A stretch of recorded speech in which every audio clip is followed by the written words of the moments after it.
Welcome back to DXB Today. Tonight we are discussing all things the upcoming season of 2025. And our next guest on the sofa is a very special one. He is one of the youngest people to have visited every single country. He had a 6-month sabbatical and that turned into 2.5 years.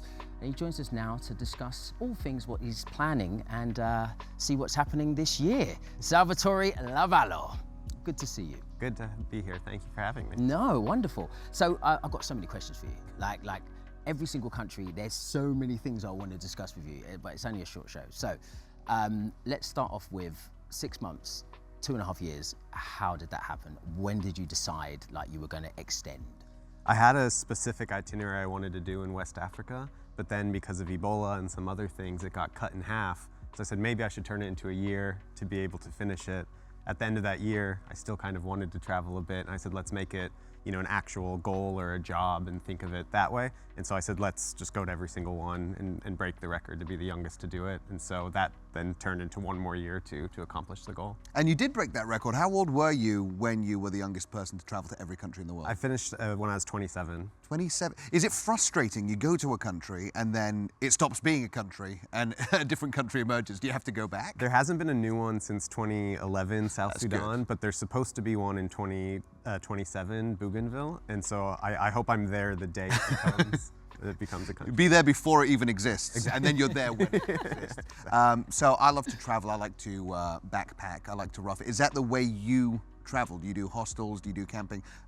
What are some of the weirdest situations you've been in over the 2.5 years? I kind of did all of it. I did the backpacking hostels, $5 a night. I love to go overland, so I like to be on a long bus or a train.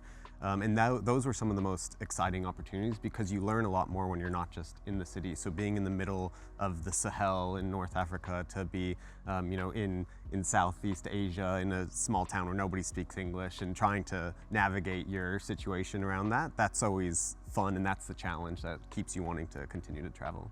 Absolutely. Languages. How many languages do you speak?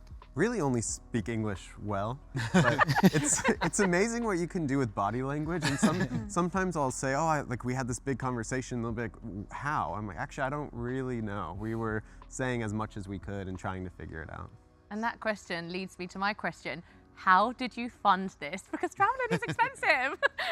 I was really lucky because I did a lot of the travel for work originally, and then I also went to international schools, so I had friends in a lot of different countries, and so I stayed with friends as much as I could, and then just being really mindful about how much I was spending. And it's not actually as expensive as you might think it is if you do it in a more thoughtful way. Were you mainly based in Dubai when you were traveling?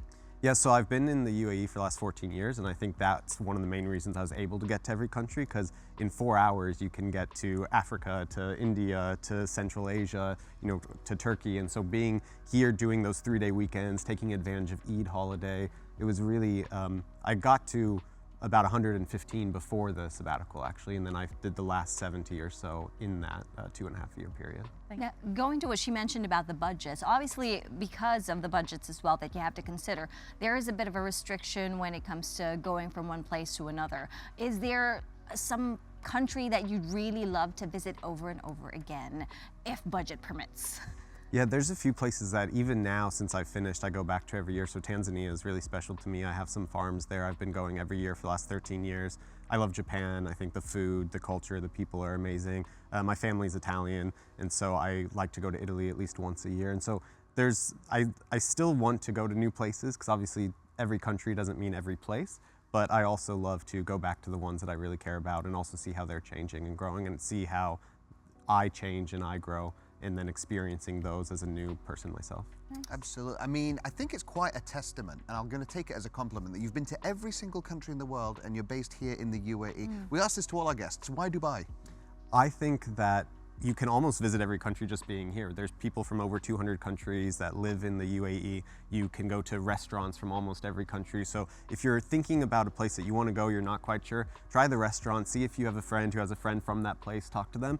And I said this a lot during the pandemic, is that you can really travel by sitting on your couch and reading a book, by watching a movie, by talking to your friends, or time travel and speak to your grandparents or speak to the older generation and travel isn't about getting on a plane and going somewhere far. It's about learning something new. And there's so many different ways to do that that don't require the money and the time that going to every country really does. Nice. So you mentioned Tanzania. I actually got farms in Rwanda. Oh, amazing. So yeah, so right next door. But why Tanzania? Tell us more about your connection with that. I used to run an NGO called Trail of Seeds when I was in university, and our first project was in Tanzania, and this was before there was a lot of cell phone access and like paved roads. And so after I did the first project in 2011, we wanted to go back to see how the project had been successful or not. And so I went back, and that second visit I actually converted to Islam, and that made it an even more connected place to my soul, and just continued to go back then every year and get the farms, help the community. I just brought my parents there for their first time in August, so that was really exciting.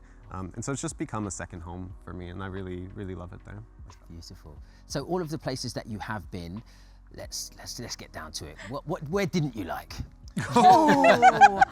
There are some places where, because of myself, I didn't like, if that makes sense. So my first trip to Djibouti, I didn't love it. I couldn't find anything to do. I didn't have a good time. And I told a few people that, and a few of my friends really liked it. So I went back a second time with a different itinerary, and I had a much better trip. And so I think whenever I've had a negative experience, I blame myself and I say, okay, maybe it was situational, and next time it'll be better, inshallah. I mean, Salvatore, it's been amazing meeting you. We could literally talk to you for hours about your travels, but I'm afraid we're out of time. But thank you so much for being on DXB today.